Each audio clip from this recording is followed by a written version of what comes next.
29 ஜூலை 2026 இன்று Martha Maria Lazarus நினைவு நாளை கொண்டாடுகின்றோம். இன்றைய நற்செய்தி வாசகம் யோவான் எழுதிய தூய நற்செய்தியிலிருந்து வாசகம். ஆண்டவரை மாட்சி உமக்கு. அதிகாரம் 11 இறை வசனங்கள் 19 27 முடிய. அக்காலத்தில் சகோதரர் இறந்ததால் மார்த்தா மரியா இவர்களுக்கு ஆறுதல் சொல்ல பலர் அங்கே வந்திருந்தனர். இயேசு வந்து கொண்டிருக்க என்று கேள்விப்பட்டதும் மார்த்தா அவரை நோக்கி எதிர்கொண்டு சென்றார். மரியா வீட்டில் இருந்து விட்டார். மார்த்தா இயேசுவை நோக்கி, ஆண்டவரே, நீ இங்கே இருந்திருந்தால் என் சகோதரன் இறந்திருக்க மாட்டான். இப்பொழுதும் கூட நீர் கடவுளிடம் கேட்பதையெல்லாம் அவர் உமக்கு கொடுப்பார் என்பது எனக்கு தெரியும் என்றார். இயேசு அவரிடம், உன் சகோதரன் உயிர்த்தெழுவான் என்றார். மார்த்தா அவரிடம், இறுதி நாள் உயிர்த்தெழுதலின் பொழுது அவனும் உயிர்த்தெழுவான் என்பது எனக்கு தெரியும் என்றார். இயேசு அவரிடம், உயிர்த்தெழுதலும் வாழ்வும் நானே. என்னிடம் நம்பிக்கை கொள்பவர் இறப்பினும் வாழ்வார். உயிரோடு இருக்கும் பொழுது என்னிடம் நம்பிக்கை கொள்ளும் எவரும் என்றுமே சாக மாட்டார்.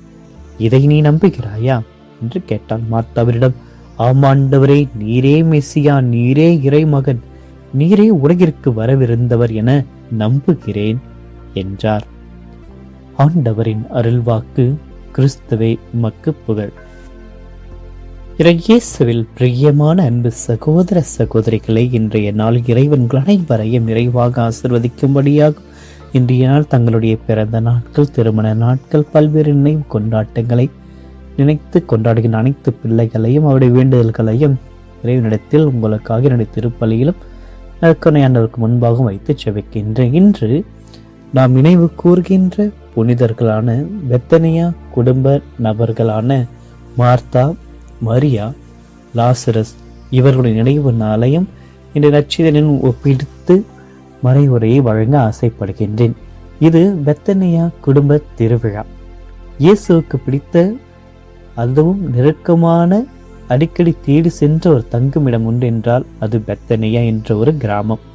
அங்கு மார்த்தா, மரியா, லாசர் ஆகியோரின் இல்லம்தான் இன்று ஜூலை 29ஆம் நாளில் இந்த 3 புனிதருடைய கூட்டு திருவிழாவை நாம் கொண்டாடுகின்றோம்.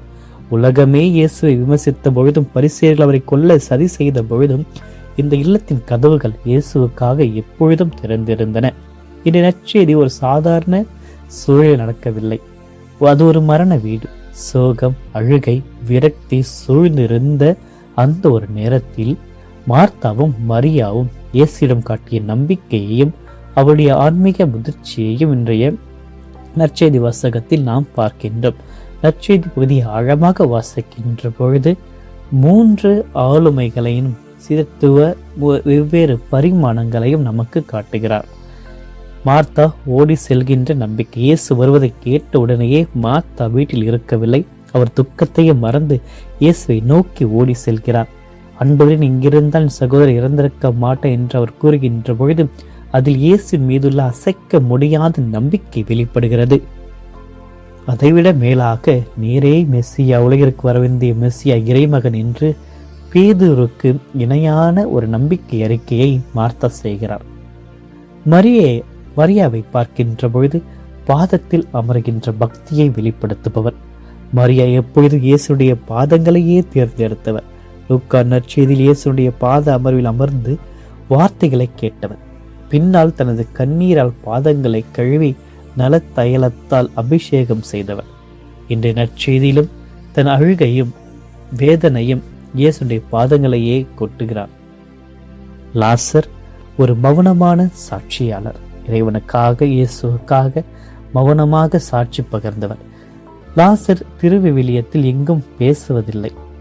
ஆனால் மரணத்திலிருந்து உயிர் பெற்ற அவரது மறுவாழ்வு வார்த்தைகளை விட உரக்க பேசுகிறது. அவர் இயேசுடைய உயிர்த்தெழுந்த வல்லமைக்கு வாழ்கின்ற சாட்சியாக மாறுகின்றார். இந்த பெத்தனியா குடும்பத்தினுடைய சூழல்தான் இன்றைய நமது குடும்பங்கள் நிலையை அப்படியே பிரதிபலிக்கிறது. இன்றைய காலகட்டங்களில் நாம் அனைவரும் ஏதோ ஒரு ஓட்டத்தில் இருக்கிறோம். வேலைகள், குடும்ப பொறுப்புகள், கடன் சுமைகள் என மார்த்தாவை போல பலவற்றை குறித்து கவலைப்பட்டு கொண்டிருக்கின்றோம். பிஸியான ஒரு வாழ்க்கையிலும் நம்பிக்கை நாம் கொண்டிருக்க வேண்டும். மார்த்தா வேலைகளில் பிஸியாக இருந்தாலும் இயேசு வந்தவுடன் தன் வேலைகளை விட்டு இயேசுவை சந்திப்பதற்காகவே முன்னுரிமை தருகின்றார். நாமும் நமது பிஸியான நேரத்திலும் குடும்ப ஜெபத்திற்கும் ஞாயிறு திருப்பள்ளிக்கும் இறை வார்த்தையை வாசிப்பதற்கும் முதலிடத்தை கொடுத்து பழக வேண்டும். இன்று பல குடும்பங்களில் நிம்மதி இல்லை. மன அழுத்தம், பதற்றம் மற்றும் தனிமை போன்ற பல நிலைகளில் மனிதர்கள் வதைக்கப்படுகிறார்கள். துக்கம் வந்த பொழுது மரியா மனிதர்களிடம் ஓடவில்லை, உலக ஆறுதலை தேடவில்லை. அவர் இயேசுடைய பாதங்களில் விழுகின்றார். சோதனைகளும் ஏமாற்றங்களும் தோல்விகளும் நம்மை தாக்குகின்ற பொழுது சமூக ஊடகங்களிலோ அல்லது தவறான பழக்கங்களிலோ ஆறுதல் தேடாமல் நற்கருணை நாதரின் பாதத்தில் அமர வேண்டும். அமைதியாக இருத்தல் என்பதும் ஒரு உன்னதமான ஜெபம் என்பதை மரியா நமக்கு கற்றுக் கொடுக்கின்றார். 4 நாட்கள் அழுகி போன லாசரை இயேசு உயிர்ப்பிக்கின்றார். இன்று பல குடும்ப உறவுகளில் அழுகி போன நிலையில் இருக்கின்றது. கணவன் மனைவியிடையே ஏற்படுகின்ற பிரிவு, உடன் பிறந்தவர்களிடையே இருக்கின்ற பகைகள், பிள்ளைகளின் தவறான வழிநடத்து போன்ற ஆன்மீக மற்றும் ஒழுக்க நெறிகள் போன்ற மரணங்கள் நம்மை சூழ்ந்து கொண்டுதான் இருக்கிறது. நானே உயிர்ப்பும் வாழ்வு என்று இயேசுனுடைய வார்த்தை இன்று நமக்கு நம்பிக்கையை அளிக்கிறது. எவ்வளவு மோசமான சூழ்நிலைகளாக இருந்தாலும் இயேசுடைய ஒரு வார்த்தை நமது செத்துப்போன உறவுகளையும் சூழ்நிலைகளையும் மாற்ற வல்லது. நாம் செய்ய வேண்டியதெல்லாம் லாசரை போல இயேசுடைய குரலுக்கு கீழ்ப்படிந்து நாம் பாவம் என்னும் கல்லறை கட்டுகளிலிருந்து வெளியேறுவதுதான். இயேசு இன்று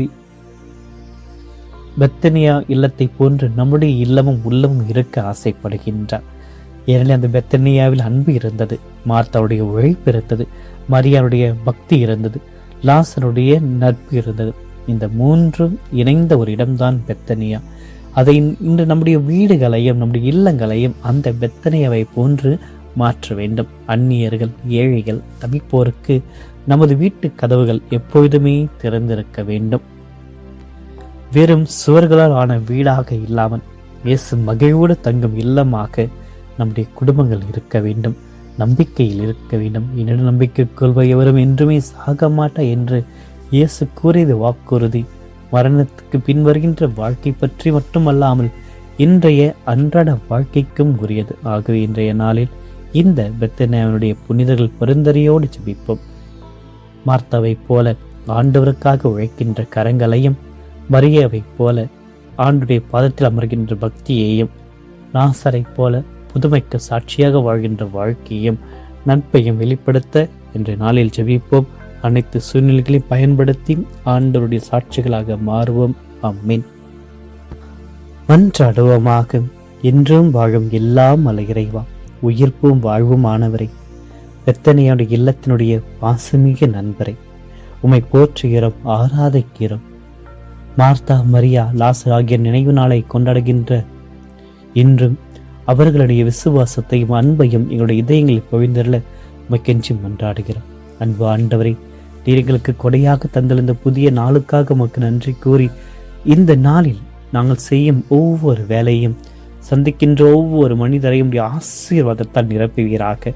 மார்த்தாவை போல உமக்காக உழைக்கின்ற உத்வேகத்தையும், மரியாவை போல பாதத்தில் அமர்ந்த அமைதியை கண்டடையும் ஆன்மீக தாகத்தையும், லாசரை போல உமது உயிர்த்தெழுதலின் சாட்சியாக வாழும் கிருபையையும் இந்த புதிய நாளில் எங்களுக்கு தந்தருளுமாறு உமை மன்றாடுகின்றோம். மன அழுத்தாலும் கவலையால தவிப்போருக்கு பிள்ளைகளை நினைத்து ஜெபிக்கின்றோம். அன்பு ஆண்டவரை, மார்த்தாவை போல வாழ்க்கையில் பல தரப்பட்ட கவலைகளினாலும், வேலை பளுவினாலும், எதிர்காலத்தை பற்றிய பயத்தினாலும் கலங்கி கொண்டிருக்கும் இன்றைய உலக மக்களை உமது பாதத்தில் சமர்ப்பிக்கின்ற மன அமைதியின்றி மன அழுத்தத்தால் தனிமையால் வாடுகின்ற ஒவ்வொரு பிள்ளைகளையும் உமது தெய்வீக அமைதினால் நிரப்புவீராக.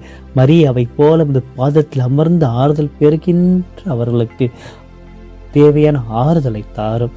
இரக்கமுள்ள ஆண்டவரை, லாசரி நோயை கண்டு கலங்கியவரை, இன்று உலகெங்கும் உள்ள மருத்துவமனைகளிலும் வீடுகளிலும் தீராத நோய்களினாலும் படுக்கையில் கிடைக்கும் பிள்ளைகளை தொட்டு குணமாக்கும் மருத பயத்தில் தவிப்போருக்கு உயிர்ப்பும் வாழ்வும் நானே என்ற வார்த்தை மிகப்பெரிய நம்பிக்கையாக இன்று மாறட்டும்.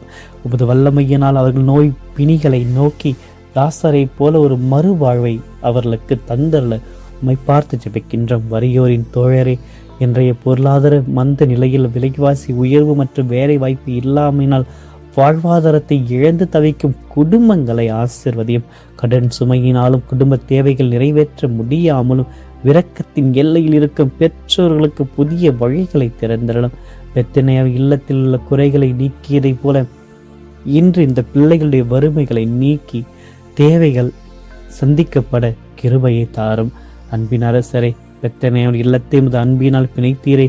இன்று பிரிவினாலும் கருத்து வேறுபாடுகளாலும் சந்தேகங்களாலும் உடைந்திருக்கின்ற கணவன் மனைவி உறவுகள், பெற்றோர் பிள்ளைகள் உறவுகள் உமது சிலுவையின் அன்பினால் ஓட வையும். கல்லறில் அழகிய நிலையிருந்த ஆசிரியை உயிர்ப்பித்ததை போன்று செத்து போன நிலையில் இருக்கின்ற குடும்ப அமைதியையும் பாசத்தையும் மீண்டும் ஒரே வார்த்தையினால் உயிர்ப்பித்தருள உம்மை பார்த்து ஜெபிக்கின்றோம். எங்களுடைய இல்லங்களை அனைத்தையும் உள்ளங்களையும் நீர் தங்குகின்ற பெத்தனையான இல்லமாக மாற கிருபை புரிந்தாலும் இந்த புதிய நாளில் எங்களை உம்மிடத்தில் முழுமையாக ஒப்படைக்கின்றோம். தவிப்பு குரலை கேட்டு மார்த்தோடைய விசுவாசத்திற்கு பதிலளித்ததை போல இன்று நாங்கள் சமர்ப்பித்த அனைத்து ஜெபங்களையும் ஏற்றுக்கொண்டு ஒரு புதிய விடியலை எங்களுக்கு தந்தள்ளும். இந்த மண்டாட்டுக்களை எல்லாம் எங்கள் ஆண்டவர் ஆகிய கிறிஸ்து வழியாக உம்மை பார்த்து ஜெபிக்கின்றோம். ஆமீன். எல்லாமல்ல இறைவன் தந்தை, மகன், தூய ஆவியார் அனைவரையும் நிறைவாக ஆசீர்வதிப்பாராக. ஆமீன்.